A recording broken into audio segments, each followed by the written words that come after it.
This is a place where we talk about personal development, where we improve ourselves for the best and live life to the fullest. Today I will be sharing on how you can master a new skill easily or how you can learn a new skill faster. I will share my experience. Sometime back, I decided I needed to learn a new skill after a while. So I decided I wanted to study a new language, and I enrolled to study Swedish, or svenska as they call it in Sweden.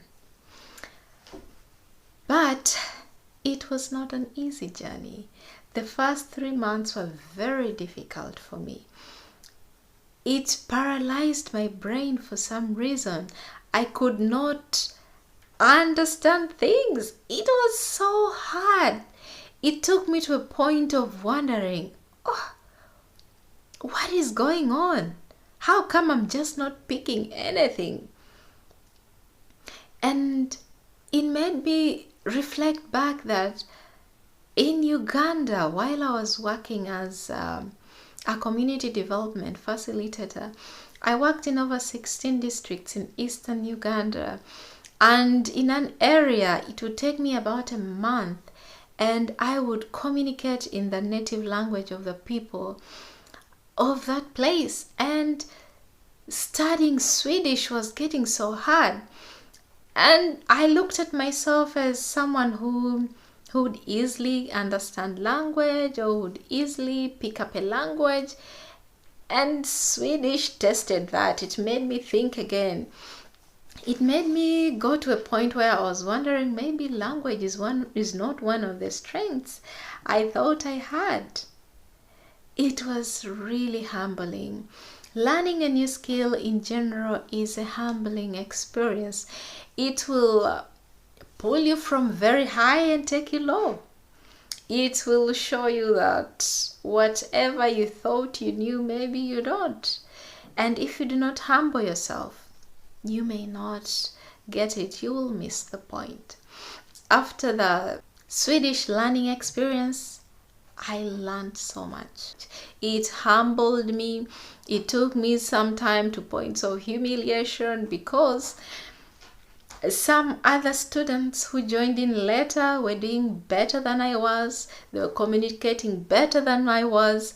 And sometimes when the teacher maybe would speak in Swedish, I would mix up things. But humility, reducing yourself to being able to learn, focusing on your journey is what got me there. And then there was one day I was just moving, and then I met a child, a 5-year-old, who was lost. He was crying so bitterly, and he approached me and he was speaking in Swedish, and he needed help. So I needed to understand this boy, to communicate with him so that I could get him back home safely. And that day I surprised myself. I shocked myself. I said, "What? You mean you all along you knew Swedish? Where had it been hiding?" I spoke Swedish in a way that surprised me. In the end, I got the boy back to his home safely. Back to the point of the day. The first point to get you to mastering any other skill or something that you're struggling to learn is confidence.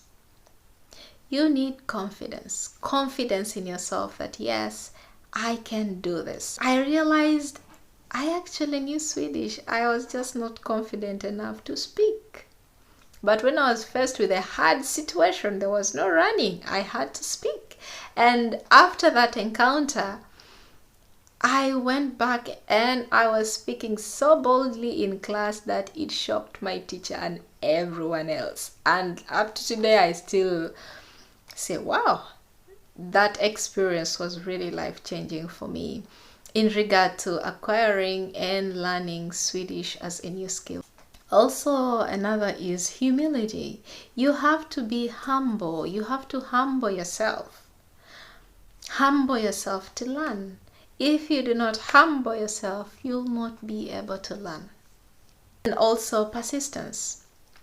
There were days when I would go to school and I didn't feel like going back. Like on the way, I'm like, I'm not going back. But in the morning, I get up and I go back to school. And because of that, it paid off. I had to keep going. And this also brings us to the point of consistency. You have to be consistent. I went to school, I never missed school. I did my assignments. So you have to be consistent. And the other one is asking for help. I asked for help every time from the teacher, from my other colleagues who were studying with. Know your challenge, know what you're struggling with, and be bold enough and humble as well to seek out help in the areas that you're struggling with. What I also learned is that however someone may seem to know so much, there is always something that they can learn. When I started focusing on my journey and looking at my little achievements, but by then I was like, wow, you mean I'm actually making progress? Wow. And when I started focusing on my progress, I just got better and better, because I would see that every now and then there's something new that I've learned, there's something new coming in. So for you to master a new skill, you have to focus on your journey. Sometimes looking at other people's journeys can inspire you, but sometimes it can also intimidate you if you focus on it so much. So when you're mastering a new skill, if you want to look at someone's journey, look at it from a point of inspiration, but focus on your journey. Focus on celebrating and marking out your progress, and that will motivate you to get better. Also, the urgency of the kind of skill you're adding may also boost your ability to master it. Know what skill you're up to get that skill perfected. To get the skill faster, you need self-confidence, you need humility to learn, you need persistence, never give up however bad it may be, you need teamwork, ask questions, seek help every now and then. Team up with a friend or colleague or someone who is good in that skill to help you build yourself up. Do not look down on yourself. You are as good as you choose to be. However, someone else is doing so good and you may look like you're struggling, trust me, you have something that person who's doing so good does not have. You just need to recognize it.